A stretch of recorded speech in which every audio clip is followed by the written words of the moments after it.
Hingga saat ini pihak kepolisian Polres Ciamis masih melakukan pemeriksaan lebih lanjut terkait motif tersangka membunuh hingga mutilasi istrinya sendiri yang terjadi di Rancah, Ciamis. Kasat Reskrim Polres Ciamis, AKP Joko Prihatin mengatakan, berdasarkan hasil pemeriksaan terhadap saksi, semua mengarah ke pelaku dan sudah ditetapkan sebagai tersangka.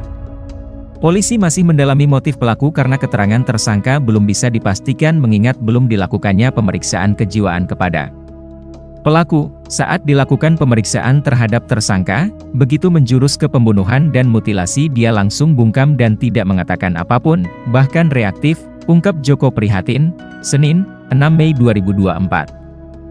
Di samping itu, Joko juga membenarkan pelaku memiliki utang ke bank dan perorangan namun bukan hasil dari pinjaman online, pinjol. Dari pemeriksaan awal, berdasarkan keterangan saksi termasuk anak korban, diduga masalah utang itulah yang menjadi pemicu TS membunuh istrinya. Pelaku mempunyai utang baik ke perorangan maupun pun ke bank lebih dari 100 juta rupiah. Yang punya utang itu pelaku dan keluarganya.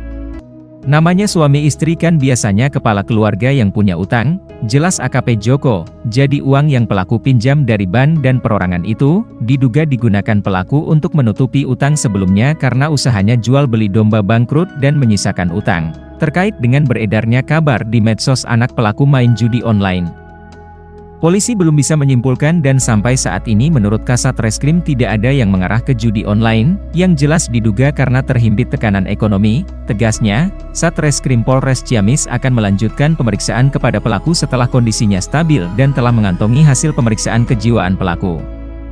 Kondisi pelaku pada awal diamankan itu masih reaktif, masih berontak, tapi dari hari Sabtu sampai hari ini sudah mulai agak stabil. Tapi untuk dimintai keterangan pelaku masih bungkam, jelasnya. Saat ditanya soal proses hukum akan seperti apa jika pelaku dinyatakan depresi, Joko menjawab jika hasil pemeriksaan nanti ada rujukan untuk ke rumah sakit jiwa, pihaknya akan menunggu kondisi kejiwaan pelaku sehat, baru dilakukan proses penyidikan. Jangan lupa like, subscribe, dan share ya!